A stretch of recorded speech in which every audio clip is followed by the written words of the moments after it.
We're talking about the legacy of Fred Hampton.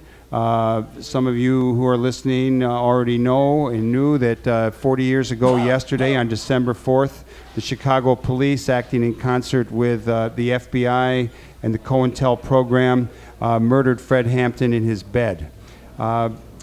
Jeffrey, I know you're going to be rushing off to go down to Operation Push. Why don't you tell the story about when Bobby Rush turned himself in at Operation Push, because you had been tipped off that the police were after him too, and it was a very moving piece in the book. Talk a little bit about it. Thank you. Renault Robinson, the whole deal. All right, I will do that. Let me just finish the last point we made about the leadership. J. Edgar Hoover understood the importance of leadership, and one of the explicit directives of the COINTELPRO program was prevent the rise of a messiah who could unify and electrify the black nationalist movement. And every agent was directed to come up with a hard-hitting program aimed at crippling the party and to achieve that, among other objectives. Fred Hampton did electrify people, and he electrified welfare mothers and gang kids and law students and college students.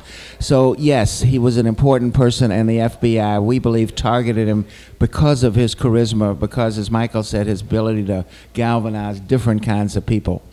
After Fred was killed, one of the things I learned when I interviewed the survivors was one of them overheard the police saying, "Bobby Rush is next." And this was on the morning of December 4th. We're talking about Congressman Bobby Rush. Right. And so I got the word out to Bobby Rush not to come home that night because the police were likely to raid his apartment. And in fact, they did.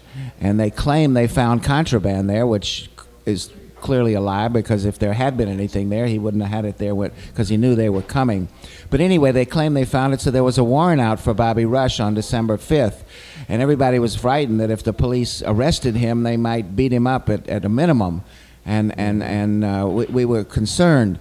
So the Panthers said, why don't we have him turn himself in on the public TV at what was Operation Breadbasket at that time, the precursor to Push. So I was sent as an emissary, Flint Taylor and my partner, to go talk to Jesse Jackson.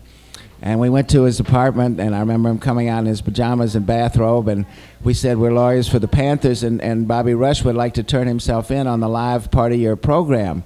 And he sort of said, well, you know, the Panthers and I have had some differences. Are they going to continue to criticize me? And we said, no, we didn't think so. That it was, you know, we wanted we were coming in good faith, and the Panthers would really appreciate it. And he all of a sudden changed his tone and said yes. And so the next morning, Renault Robinson, who was the head of the Afro-American Patrolman League, another person who came out and immediately called this a murder, Kermit Coleman, a lawyer, and Renault Robinson picked up Rush, and he came onto Operation Push, and Jesse Jackson welcomed him into his arms and said the murder of Fred Hampton was an attack on the entire black community. Why don't you give us a sort of a short summation of the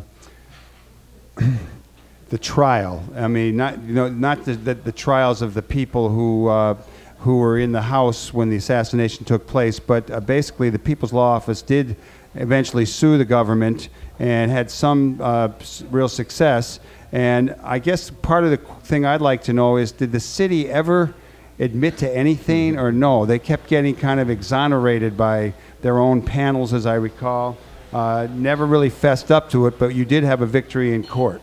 We did. As you said, there was a federal grand jury which came up with a report instead of indicting anybody. That was unheard of. It learned out later that the federal grand jury, while it was accurate about what happened in the apartment, covered up the entire federal role, O'Neill's role, the floor plan, and so forth. There was a prosecution of Hanrahan for obstructing justice, but it was in front of a state court judge. He took a bench trial and was acquitted right before one of his elections, and I guess in the hope that he would win, but the black community gave the ultimate verdict and defeated him. Well, our civil suit went on for 13 years. The feds did everything they could to hide their role. We discovered 200 volumes of files about the Black Panthers in the middle of the trial. And among the documents we uncovered were the floor plan that I've mentioned that O'Neill provided. There was also a document that they gave O'Neill a bonus after the raid because his information was invaluable to the raid. And they said that, and basically, and one of the FBI agents called the raid a success. That was another document we got. We also learned that the FBI had tried to get Jeff Fort to attack Fred Hampton, the Panthers. They had sent Jeff Fort, the head of the Blackstone Rangers at that time, the largest and most well-armed street gang in Chicago, an anonymous note saying, "Dear brother Jeff, I'm just a black brother. I've been hanging out with the Panthers. I just want you to know they got a hit out on you. I know what I'd do if I was you." And it was signed a black brother. And the FBI memo said the purpose of this is to seek retaliatory action by the Rangers against the Panthers. So we knew from a lot. It took us a long time. We had a very hostile judge. He hated our clients, the Panthers. He hated us, the young radical lawyers, but particularly hated the fact that we were coming in saying the government killed this man in his bed, and he didn't want to hear it. Unable to get the jury to go along with him, he ultimately dismissed our case, and we had to appeal, and we won a great victory in the higher court. And got a new trial, and they even said the hiding of evidence in the first trial by the FBI could be used against them as evidence of guilt in the next trial. So we ultimately got a settlement. It was without an admission. Hanrahan stuck to his story with the police. He admitted that later on that he was kind of set up by COINTELPRO, but he had never admitted that the police went in there to kill Fred Hampton. But anyway, the city, county, and FBI did all kick in for a substantial settlement to the Hampton and Clark families and the 4 wounded people and the other 3 survivors in the apartment. We've come in, I live in LA, folks have come in from DC, folks who were in the party, Cha-Cha, everybody, they've come together for this. So there will be people sharing their experiences. You'll be there. I will. And there'll also be some films being shown so that we can remember, people who didn't know can learn, and people can keep this alive, keep the memory of Fred and what he worked to do alive. One of the things that I enjoy with in meeting with my friends, be they Panthers, be they from the Rainbow Coalition, is the fact that we're still doing good stuff. We are. We're out there, we're working, we're trying to serve the people. Jeffrey, before you leave, before we end this segment of Live from the Heartland Radio, can you talk a little bit about maybe what we've learned or how this all that came down before, how it relates to today, and how we can use it to move forward toward a place perhaps where we all can share one heart?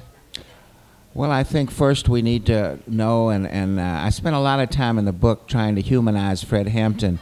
He was not just a Panther with a beret who used rhetoric, but he was a very human, warm a person who always did what he asked other people to do, whether it was serving breakfast at the breakfast program or selling his quota of newspapers. So I think just keeping alive the memory of somebody who was so selfless, so committed to the people, to the community, and what a wonderful example that he was. Second, we can't forget how far our government will go to quash dissent and what they did with COINTELPRO. So I think the message there is we must be vigilant around protecting our rights and not allow the government to take away our rights, whether it's through eavesdropping or violate the law through torture. One of the things I learned recently was the church committee investigated the Watergate break-ins and COINTELPRO. And it was in time, and the mood in the country was very angry about Watergate and the exposures of a burglary ring that's centered in the White House under Nixon. And so the church committee was pretty frank about talking about COINTELPRO and the abuses. The 2 people in the Ford administration who fought hardest against exposing these illegalities and against any kind of control of the Intelligence Committee were Ford's chief of staff, Donald Rumsfeld, and his deputy, Dick Cheney. And of course, they had their day after 9/11. So there is a part of this country that wants a president and an executive and intelligence agencies and police without any limits. So I think one is to be really militant and vigilant about protecting our rights, protecting the Constitution, and enforcing the law against the government when they violate the law. For example, the torture in Abu Ghraib and Guantanamo. I want to thank both of you gentlemen for coming on Live from the Heartland. You've both been on before. I hope I'll have you both on again. Jeffrey Haas, Michael McCarty, I'll see you both this afternoon, and we're going to be over there at 700 East Oakwood, and we're going to commemorate Fred and talk about where we're all going together.